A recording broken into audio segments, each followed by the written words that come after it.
Fear not, Canada, because the Canadian federal government has now made Canadian housing affordable with just two simple pieces of legislation.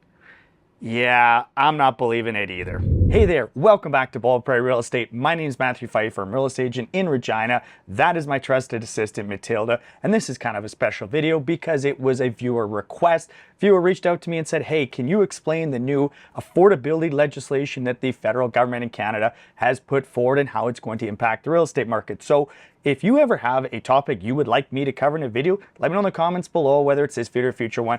I'd love to do that for you guys. So we're going to take this video, we're going to look at all this affordability legislation. There's basically two components to it. We'll go through it all and give you my thoughts on how I think it's going to impact Canada's housing market. But first, we got to start off with another terrible bad dad joke. What does a house wear? A coat of paint. If you have a terrible joke that I can use in a future episode, put it in the comments below. As I said in the intro, there's two major components to this affordability legislation. The first is the foreign buyer ban. Now, this was an election promise by the federal Liberals in the 2021 Canadian election that has now come into force January 1st, 2023, and it bars anybody who is not a Canadian citizen or a permanent resident from buying residential property in Canada, with a whole host of exemptions. I've talked about that at length on various videos, but essentially there's a bunch of loopholes that they have put into this that allow temporary foreign workers or international students or refugees and a whole bunch of other things, including vacation and cottage properties, are still exempt from this legislation. So really, this was political theater to act like the federal government was doing something to help affordability. But really, the idea of foreign buyers driving up home prices in Canada really doesn't hold scrutiny when you actually look at the data. Nationally, CMHC estimates that approximately 4 to 5% of all transactions are by foreign nationals, as would be described by this legislation. And when you look across the country, in places like Vancouver and Toronto, where they already have foreign buyer taxes, they're not seeing the expected results of prices depreciating because all these foreign buyers cannot buy, or they would have to pay all these taxes.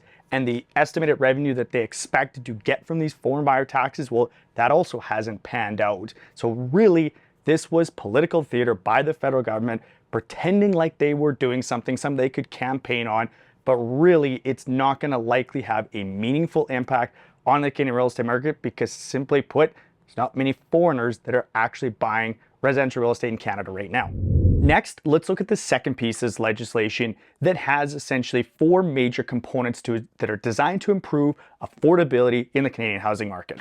The first piece of this affordability legislation is a brand new home tax-free savings account that allows you to save up to $40,000 that can be put towards the down payment on the purchase of a home. Now, the catch on this, though, is you can only put $8,000 per year into this account, meaning it is going to take you 5 years to max this tax-free savings account out, and it can only be used for the purchase of a home, unlike a traditional tax-free savings account, which you could use for the down payment towards a home or any other purchase you wish to make or other investments.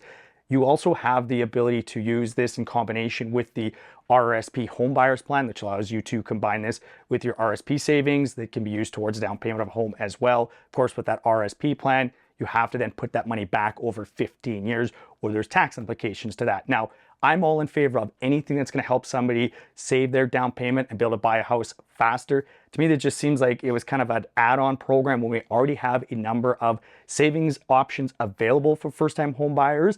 So why create another special program with special sets of administrative rules and everything else like that? Why not just maybe expand the tax-free home savings account and find a way to make that more effective, or the home buyer plan that's available through your RSPs?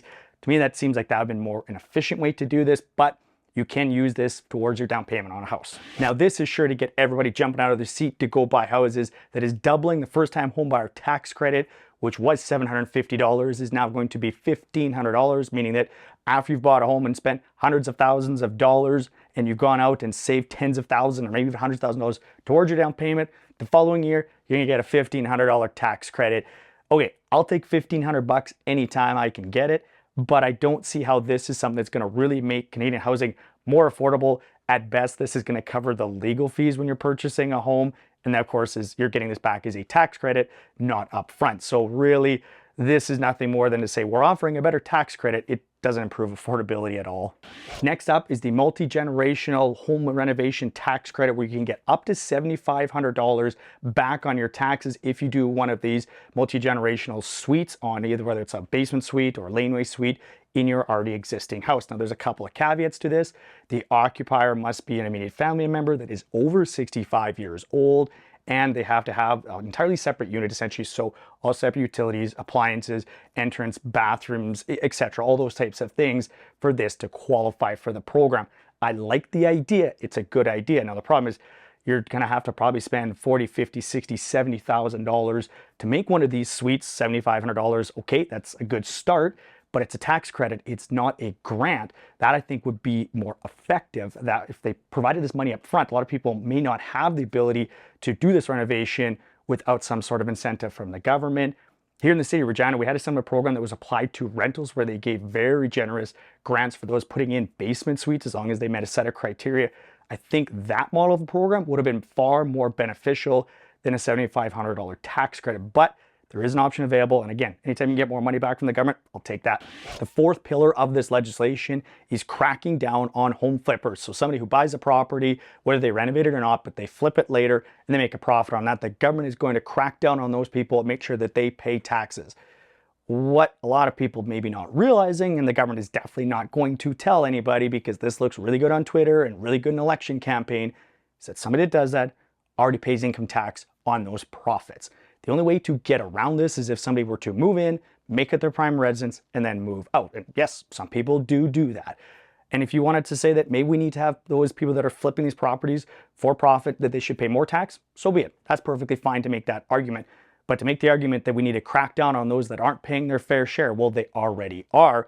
Really, this seems nothing more than political theater, much like the foreign buyer ban. As far as I've seen, there's been no changes to any tax code to actually change what somebody would pay if they're going to be doing these flipping practices. So again, more political theater, not really political policy. Now, contrary to what some people put in the comments section, I would like house prices in Canada to be affordable, because although there's the idea that I want house prices to go up forever because then I'm going to continue to make more and more money each and every single year, you know what makes me even more money?